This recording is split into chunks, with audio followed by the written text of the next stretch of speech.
ክቡር ፕሬዝዳንት፣ ክቡራን እንግዶች፣ የሃይማኖት አባቶች፣ እናቶች፣ የኢትዮጵያ አካባቢ ነዋሪዎች፣ ከሁሉ አስቀድሜ እንዲህ ባለው መልክ ስራ ጨርሰን ለመገናኘት ለማስመረቅ ሪቫን ለመቁረጥ ስላበቃን እንኳን ደስ ያላችሁ እንኳን ደስ ያለን ለማለት እወዳለሁ። አርሲ በኢትዮጵያ ውስጥ የሚታወቀው በመትጋት በመስራት እና ምግብ በማምረት ነው። የአርሲ ስንዴ የአርሲ ገብስ ለአርሲ ብቻ ሳይሆን ለኦሮሚያ ብቻ ሳይሆን ለድፍን ኢትዮጵያ ላለፉት ዓመታት ከፍተኛ አምራች በመሆን የኢትዮጵያን የምግብ ፍላጎት ለማሟላት የተለየ ጥረት ከሚያደርጉ ቴክኖሎጂ ከሚወዱ በጋራ መስራት ከሚወዱ ከባቢዎች አንደኛውና ግንባር ቀደሙ አርሲ ነው። ነገር ግን አርሲ በስንዴና ገብስ ብቻ ሳይሆን በኢነርጂ ዘርፍም ለከባቢ ብቻ ሳይሆን ለድፍን ኢትዮጵያ ከፍተኛ አስተዋጽኦ ማድረግ የሚያስችል የንፋስ ኢነርጂ በጂኦተርማልም ሁለት የጀመርናቸውን ፕሮጀክቶች እና ወደፊት የምንጀምራቸውን ጨምሮ አርሲ በኃይል ዘርፍ ልክ እንደ ስንዴና ገብስ ተጨማሪ አቅም ፖቴንሻል ያለው ከባቢ መሆኑን ማየት ችለናል። አርሲዎች በተፈጥሮ በመታደላችሁ በሰማይ በመወደዳችሁ እንኳን ደስ ያላችሁ ማለት እወዳለሁ። ሁላችሁም እንደምታስታውሱት በለውጡ ማግስት ኢትዮጵያ የምታመርተው የኢነርጂ መጠን 4000 ሜጋዋት ገደማ ሲሆን በገንዘብ ደረጃም 7 ቢሊዮን ገደማ ገንዘብ ታስገባ ነበር። በዚያም ምክንያት የኢትዮጵያ ኢነርጂ ባለስልጣን በከፍተኛ ዕዳ ውስጥ የነበረ ተቋም ነው። አብዛኛው የጀመራቸው ፕሮጀክቶች በጊዜው በታለመለት ገንዘብ መጠናቀቅ ባለመቻላቸው ተቋሙ ከሞላ ጎደል በዕዳ የተዘፈቀ ነበር። በሰራነው ሪፎርም ባለፉት 6-7 ዓመታት 4000 ገደማ የነበረው ሜጋዋት ዛሬ ወደ 10000 ገደማ ሜጋዋት ማሳደግ ተችሏል። ከእጥፍ በላይ ማሳደግ ተችሏል። 7 ቢሊዮን ገደማ ያስገባ የነበረው ተቋም ከ75 ቢሊዮን ብር በላይ ማስገባት ችሏል።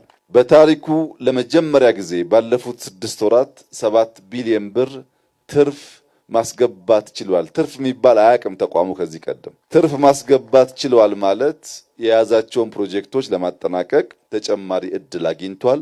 አዳዲስ ስራ ለመጀመርም እድል አግኝቷል ማለት ነው።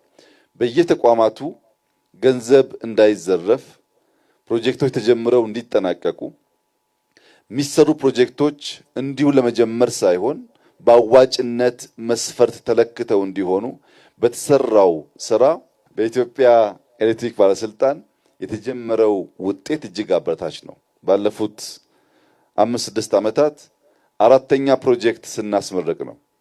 በሃይድሮ ህዳሴን እና ገናሌ ዳዋን አስመርቀናል። በንፋስ አይሻንና ዛሬ የአሰላን ንፋስ አስመርቀናል። መጀመር ብቻ ሳይሆን መጨረስ የተለማመድንበት፣ መክሰር ብቻ ሳይሆን ማትረፍ የተለማመድንበት ስራ ነው።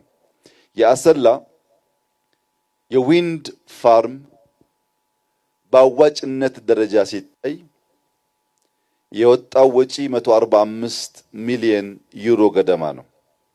ይህንን ገንዘብ ምናልባት ቢበዛ በ2 ዓመት ውስጥ መመለስ ይችላል። ኢንቨስት ስናደርግ ስንበደር በጥቂት ዓመታት ውስጥ መመለስ የሚያስችል ከሆነ ኪሳራ አይደለም። ስንበደር ወይም በእርዳታ መልክ ስንቀበል ገንዘቡ 100% ስራ ላይ ውሎ ያንን ብድር መክፈል የማይችል ወይም የተራዘመ ጊዜ የሚወስድ ከሆነ ግን ወደ ልጆቻችን ዕዳ ይሸጋገራል። አሁን ይህ ፕሮጀክት በ2 ዓመት ቢበዛ ሙሉ ወጪውን ሸፍኖ ከ2 ዓመት በኋላ ትርፋማ ፕሮጀክት ስለሚሆን ልጆቻችን ትርፍ ሀብት የሚያገኙ እንጂ ዕዳ የሚረከቡ አይሆንም። በሁሉም ስራዎቻችን እንዲህ ያለውን ጥንቃቄ የተሞላበት አካሄድ መከተል በእጅግ አስፈላጊ ነው። ከዚያም በተጨማሪ የዴንማርክ መንግስት ምሳሌያዊ የሆነ ስራን የሰራው ብዙ ወዳጅ ሀገራት የዴንማርክን መንግስት አርአያነት መከተል ይኖርባቸዋል። የዴንማርክ መንግስት ግማሹን ሶፍት ሎን በሚባል ወይም ኮንሴሽናል በሚባል ብድር ምንም አይነት የአራጣ መልክ የሌለው ለመክፈል የማያስቸግር ብድር ሲሆን ግማሹን ግን በእርዳታ ነው የሰጠው።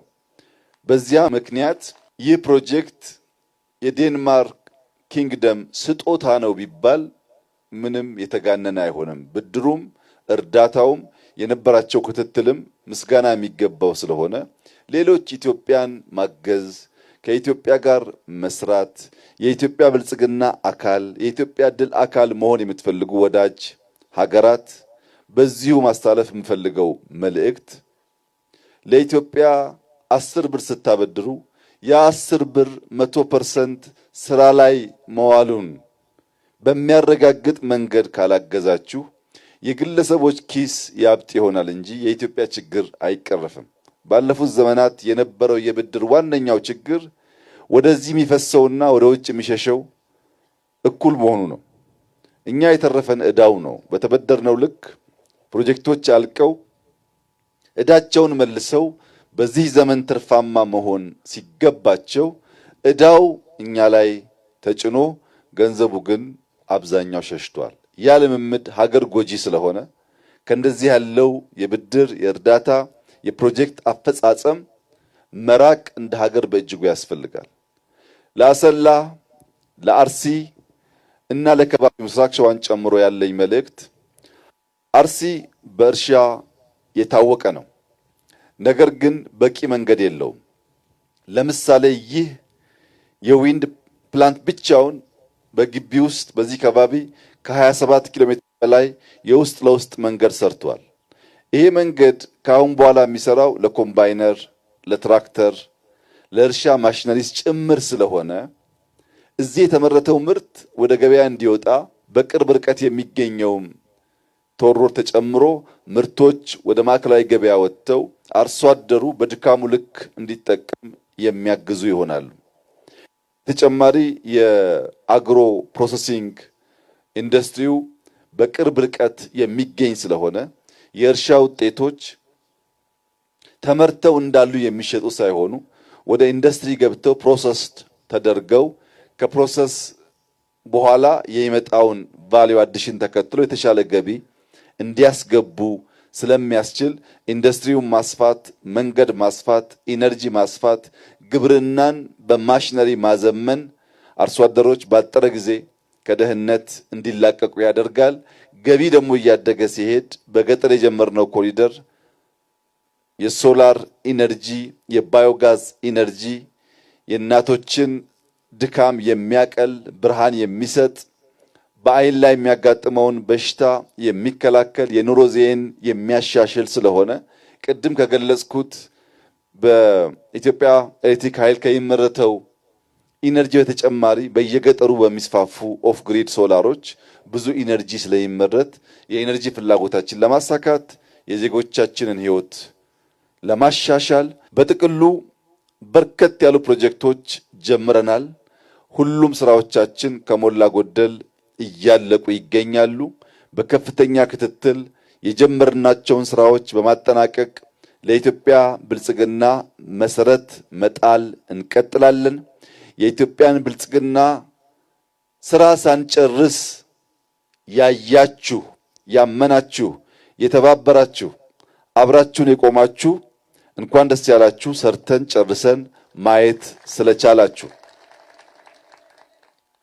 ስራ ስንጀምር ጨርሰን ሪቫን ስንቆርጥ ያላመናችሁ የኛ ጸሎት እድሜ ይስጣችሁ። ደጋግመን እናሳያችኋለን። እኛ ደጋግመን መፈጸም አናቆምም። እናንተም ደጋግማችሁ ማየት እንድትችሉ ጤና እንመኝላችኋለን። የጀመርነው የብልጽግና ጉዞ በየትኛውም አይነት ጩኸት እንዳይናወጥ በደም መሰረት ያቆምነው ስለሆነ በብዙ ውጣ ውረድ፣ በብዙ ስቃይ፣ በብዙ ችግር ያለፈ ስለሆነ አሁን ትናንሽ እዚህ ከተከልናቸው ፋርሞች የአንዱን ያክል ንፋስ የማያንቀሳቅሱ አጀንዳዎች የሚያውኩን ሰዎች አይደለንም። የምናደርገውን እናውቃለን። የምናደርገው የሕዝባችን ሕይወት እንደሚለውጥ እናምናለን። የህዝባችን ህይወት እስኪለወጥ በሙሉ ልብ በሙሉ አቅም ስራችንን እንሰራለን። ሊያደናቅፈን የሚችል ማንኛውም እንቅፋት ካለ እንደየትኛውም ጉቶ ነቅለን በመጣል እናልፋለን። ለዚህ ደግሞ ብቃት እንዳለን በተደጋጋሚ ስላሳየን ከዚህ በኋላም የሚሞከሩ ሙከራዎች ካሉ በዚያው መንገድ የሚቀጥል ይሆናል። የጀመርነውን ልማት እንቀጥላለን። ግራ ቀኝ ሳንል ፎከስድ ሆነን በትብብር መንፈስ የልማት ጉዟችንን እናስቀጥል። ከዚህ ውጭ ያለው አማራጭ የጥፋት የጉዳት አማራጭ ብቻ ነው። ዓለም እንደምታዩት በከፍተኛ መተራመስ ውስጥ ነው ያለችው። ምግቡን ያላመረተ፣ ተቋሞቹ ያላጠናከረ፣ ኃይል ያላዘጋጀ፣ በብቃት ራሱን ያላሰናዳ ሀገርና ህዝብ ይጠፋል፣ ይበተናል። ያ እንዳይሆን በብዙ መልኩ አቅማችን እያደረጀን በቅርብ ላሉ ጠላቶች ብቻ ሳይሆን ከሩቅ ለሚሰነዘር ማንኛውም ሙከራም ኢትዮጵያ መከላከልና እንደ ሀገር መጽናት እንድትችል ከፍተኛ ስራዎች እየተሰሩት ስለሆነ የኢትዮጵያ አርሶ አደሮች ዛሬም እንደ ትናንቱ ኢትዮጵያን ለመመገብ የምታደርጉት ጥረት ይበርታ፣ ይቀጥል፣ እንዳይቋረጥ የነቃ የተማረ የሚያደርገውን የሚያቅ አርቆ ማየት የሚችል የሚተጋ ትውልድ ለባርነት ስለማይጋለጥ እኛ አባቶቻችን ባለፉበት መከራና ችግር ልጆቻችን እንዳያልፉ መሰረት ጥለን እንድናልፍ በጋራ እንድንቆም በታላቅ ትህትና አደራ ልላችሁ እወዳለሁ። ኢትዮጵያ በልጆቿ ጥረት ታፍራና ተከብራ ለዘላለም ትኑር።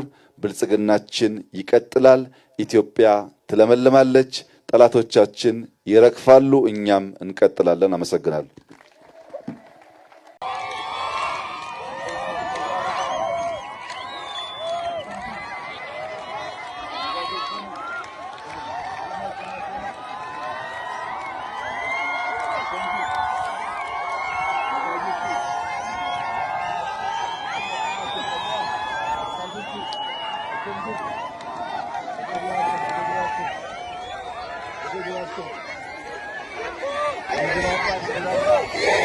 Çimenleri gelin.